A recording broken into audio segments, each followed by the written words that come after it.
আজকের গল্প কর্মফলের দর্পণ। একটি অভিশপ্ত রাতের গল্প।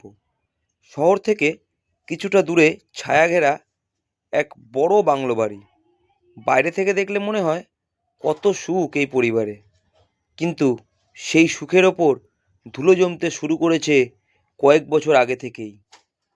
এই বাড়ির সবচেয়ে বয়স্ক সদস্য সুজাতা দেবী। ৭০ বছর পার করা এই মহিলাই একসময় এই সাম্রাজ্য গড়েছিলেন নিজের রক্ত জল করা পরিশ্রমে। কিন্তু আজ তিনি নিজের বাড়িতেই যেন এক কোণঠাসা আসবাবপত্র। সুজাতা দেবীর ছেলে অনিমেষ ব্যবসা নিয়ে ব্যস্ত থাকে, আর বাড়ির পূর্ণ কর্তৃত্ব তার স্ত্রী পারমিতার হাতে। পারমিতা শিক্ষিতা, আধুনিক, কিন্তু তার মনের কোণায় মানবিকতার বড় অভাব। সে মনে করে যে মানুষটি এখন আর রোজগার করতে পারে না বা খাটতে পারে না, সে পরিবারের জন্য কেবল এক বোঝা। সুজাতা দেবীর সামান্য কাশি বা অসুস্থতাও পারমিতার কাছে বিরক্তির কারণ হয়ে দাঁড়ায়। বাড়ির নাতবউ দিয়া এই পরিবারে এসেছে মাত্র ২ বছর হলো। সে খুব শান্ত স্বভাবের। দিয়া সবসময় চেষ্টা করে তার ঠাম্মা শাশুড়িকে আগলে রাখতে। দিয়া দেখেছে কিভাবে তিল তিল করে পারমিতা এই বৃদ্ধা মানুষটির ওপর মানসিক অত্যাচার চালায়। ডাইনিং টেবিলে সবার সাথে বসতে দেওয়া হয় না তাকে। বলা হয়, আপনার শরীরে রোগ আছে, বাচ্চার ওপর সংক্রমণ ছড়াবে। সুজাতা দেবী এসব শুনে চোখের জল মুছেন আর নিজের ঘরে একাকী বসে থাকেন। শীতের এক কনকনে সকাল। সুজাতা দেবীর বুকে শ্লেষ্মা জমেছে। সারা রাত তিনি কাঁচতে কাঁচতে দু চোখের পাতা এক করতে পারেননি।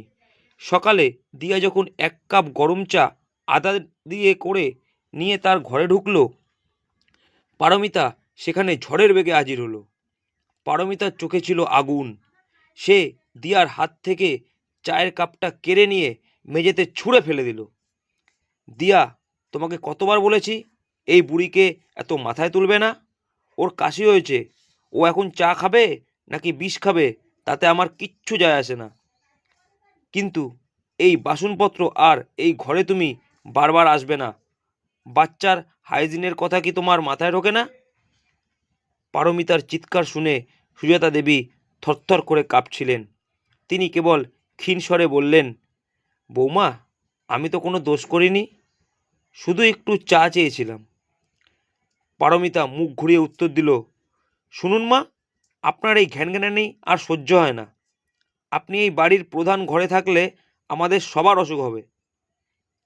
আমি ঠিক করেছি আজ বিকেলেই আপনাকে পেছনের ওই পুরনো গুদাম ঘরে শিফট করব। ওখানে আপনার জন্য আলাদা খাট আর বাসন থাকবে। দিয়া ওখানে গিয়ে আপনাকে খাবার দিয়ে আসবে। বাড়ির ভেতরে আপনার আর ঢোকার কোনো দরকার নেই। বিকালবেলা দিয়া আর অনিমেষের অমত থাকা সত্ত্বেও পারমিতা জেদের কাছে হার মানতে হলো সবাইকে। সুজাতা দেবীকে নিয়ে যাওয়া হলো পেছনের সেই অন্ধকার গুদাম ঘরে। ঘরটা অনেক দিন ধরে পরিষ্কার করা হয়নি, সোদা গন্ধ আর ধুলোয় ভরা। একটা ছোট জানালা আছে ঠিকই, কিন্তু সেখান দিয়ে বাইরের রোদ ঢোকে না। সুজাতা দেবী তার পুরনো ট্রাঙ্কটা নিয়ে সেই ধুলোবালি ঘেরা ঘরে গিয়ে বসলেন। যাওয়ার সময় সুজাতা দেবী অনামিকার দিকে তাকিয়ে একটা ম্লান হাসি হাসলেন। তিনি বললেন, দিয়ারে, মানুষের অহংকার যখন বেড়ে যায় তখন সে আকাশ ছোঁয়ার স্বপ্ন দেখে, কিন্তু সে ভুলে যায় যে পায়ের নিচের মাটিটা আলগা হয়ে যাচ্ছে। পারমিতাকে কিছু বলিস না মা, বিধাতার চাকা যখন ঘোরে তখন রাজা ভিখারি হয় আর ভিখারি রাজা। দিয়া কেবল নীরবে চোখের জল মুছল। সেই রাত থেকে সুজাতা দেবীর জীবন বদলে গেল। সকালে বাসি রুটি আর বিকালে সামান্য একটু ডাল ভাত, এটাই ছিল তার বরাদ্দ। পারমিতা কড়া নির্দেশ দিয়ে রেখেছিল যে শাশুড়িকে যেন কোনো ভালো খাবার দেয়া না হয়। দিয়া মাঝে মধ্যে লুকিয়ে ঠাম্মাকে ফল বা ভালো মিষ্টি দিয়ে আসতো, কিন্তু পারমিতার ভয়ে সে সবসময় তটস্থ থাকত। গুদাম ঘরের সেই একা জীবনে সুজাতা দেবীর একমাত্র সঙ্গী ছিল একটা পুরনো রেডিও আর জানালার ওপাশে গজিয়ে ওঠা একটা বুনো গাছ। সময় বয়ে যায়, কারো জন্য প্রকৃতি থেমে থাকে না। প্রায় 1 বছর কেটে গেছে। সুজাতা দেবী এখন সেই অন্ধকার ঘরেই অভ্যস্ত হয়ে গেছেন। এদিকে পারমিতার বয়সও হয়েছে। হঠাৎ করেই একদিন পারমিতার শরীরে এক অজানা জ্বর বাসা বাঁধল। সেই সাথে শুরু হলো প্রবল কাশি। শহরের নামী ডাক্তার দেখানো হলো, কিন্তু কিছুতেই তার কাশি কমছে না। শরীরের হাড়গুলো বের হয়ে আসতে লাগলো পারমিতার। পারমিতা এখন সারাদিন বিছানায় শুয়ে থাকে। সে চায় কেউ তার পাশে এসে বসুক, তার মাথায় হাত বুলিয়ে দিক। কিন্তু তার ছেলে আকাশ এখন বিদেশে পড়াশোনা করছে, আর স্বামী অনিমেষ ব্যবসার কাজে বেশিরভাগ সময়ই বাইরে থাকে। বাড়িতে কেবল দিয়া আর তার ছোট্ট সন্তান। দিয়া পারমিতার সেবা করে ঠিকই, কিন্তু পারমিতা যেন নিজের কৃতকর্মের ছায়া দেখতে পাচ্ছে দিয়ার চোখের মণিতে। একদিন দুপুরে পারমিতা খুব কাশছে। সে দিয়াকে ডাকলো, বৌমা একটু জল দেবে? দিয়া ঘরে ঢুকলো, কিন্তু তার হাতে ছিল না কোনো জলের গ্লাস। তার হাতে ছিল একটা প্লাস্টিকের থালা আর একটা জলের ঘটি। দিয়া গম্ভীর মুখে বলল, মা, আপনার কাশি তো অনেক বেড়ে গেছে। ডাক্তার বলেছে এটা ছোঁয়াচে হতে পারে। আমি ভাবছি আপনারও তো এখন বিশ্রামের প্রয়োজন। বাড়ির ভেতরে এভাবে থাকলে আমার বাচ্চার ক্ষতি হতে পারে।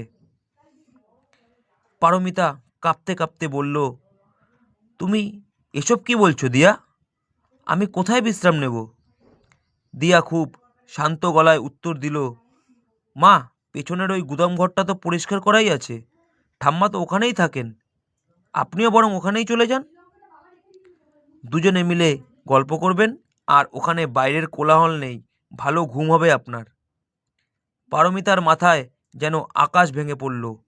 সে যা একদিন তার শাশুড়ির সাথে করেছিল, আজ ঠিক সেই কথাগুলোই সে নিজের কানে শুনছে। পারমিতা চিৎকার করে বলতে চাইল, আমি এই বাড়ির গিন্নি, কিন্তু তার গলা দিয়ে স্বর বের হলো না। সে দেখল দিয়া তার বিছানার চাদর আর বালিশ গোছাতে শুরু করেছে। দিয়া বলল, ভয় পাবেন না মা, আমি প্রতিদিন ওখানে গিয়ে আপনাকে বাসি রুটি দিয়ে আসবো, ঠিক যেমনটা আপনি ঠাম্মাকে দিতে বলেছিলেন। আসলে বাসি খাবার খেলে নাকি শরীরের ইমিউনিটি পাওয়ার বাড়ে, তাই না মা? পারমিতা সেদিন বুঝতে পারল দিয়া তাকে অপমান করছে না, বরং তাকে একটা আয়নার সামনে দাঁড় করিয়ে দিয়েছে। সে বুঝল সে যে বিষবৃক্ষ রোপণ করেছিল, আজ সেই বিষফল তাকেই খেতে হচ্ছে। সে অনুনয় করে দিয়াকে বলল, মা, আমাকে ওখানে পাঠিও না, আমি মরে যাব ওই অন্ধকারে। দিয়া তখন দরজার দিকে ইশারা করল। দরজায় দাঁড়িয়েছিলেন স্বয়ং সুজাতা দেবী। সুজাতা দেবী এখন লাঠিতে ভর দিয়ে হাঁটতে পারেন। তিনি ঘরে ঢুকে পারমিতার মাথায় হাত রাখলেন। দিয়াকে উদ্দেশ্য করে তিনি বললেন, দিয়ারে, ঘৃণা দিয়ে ঘৃণা মেটানো যায় না। পারমিতা ভুল করেছিল, কিন্তু আমরা যদি সেই একই ভুল করি, তবে ওর আর আমাদের মধ্যে পার্থক্য কি থাকবে? দিয়া মাথা নিচু করল। আসলে সে পারমিতাকে কেবল একটা শিক্ষা দিতে চেয়েছিল, সত্যি সত্যি ঘরছাড়া করতে চায়নি সে। সুজাতা দেবী পারমিতার পাশে বসে বললেন, বৌমা, আমি কোনোদিন তোমার ওপর রাগ করিনি। আমি জানতাম একদিন না একদিন তুমি তোমার ভুল বুঝতে পারবে। জীবনটা খুব ছোট, এখানে অহংকার করার কিচ্ছু নেই। আজ থেকে তুমি আর আমি এই ঘরেই থাকবো। দিয়া আমাদের দুজনকে সেবা করবে। পারমিতা ডুকরে কেঁদে উঠল। সে সুজাতা দেবীর কোলে মুখ লুকিয়ে বলতে লাগলো, মা, আমাকে ক্ষমা করে দিন, আমি মানুষ চিনতে ভুল করেছিলাম। সেই দিন থেকে বাংলো বাড়ির সেই বিষণ্ণতা কেটে গেল। গুদাম ঘরটা আবার গুদাম ঘর হয়ে গেল, কিন্তু বাড়ির ভেতরে ফিরে এলো এক পশলা টাটকা বাতাস। পারমিতা সুস্থ হওয়ার পর প্রথম কাজ করল শাশুড়ির পা ছুঁয়ে প্রণাম করা। সে বুঝল ক্ষমতা আর টাকা দিয়ে ভালোবাসা কেনা যায় না, কিন্তু শ্রদ্ধা আর ত্যাগ দিয়ে একটা আস্ত জীবন জয় করা যায়। বন্ধুরা, এই গল্পটি আমাদের শেখায় যে আমরা অন্যের জন্য যে গর্ত খুঁড়ি, একদিন আমাদের নিজেদেরই সেই গর্তে পড়তে হয়। বয়স্ক বাবা মা বা গুরুজনরা পরিবারের বোঝা নন, বরং তারা হলেন বটবৃক্ষ। তাদের আশীর্বাদ ছাড়া কোনো পরিবার সুখী হতে পারে না। আপনি যদি আজ আপনার বৃদ্ধ বাবা মার সাথে খারাপ ব্যবহার করেন, তবে মনে রাখবেন আপনার সন্তানও আপনাকে দেখছে। ভবিষ্যতে আপনিও তাদের কাছ থেকে ঠিক একই ব্যবহার পাবেন। তাই সময় থাকতে সাবধান হন, মানুষের সেবা করুন, বিশেষ করে যারা আপনাকে বড় করেছেন তাদের সম্মান দিন। তবেই আপনার জীবন সার্থক।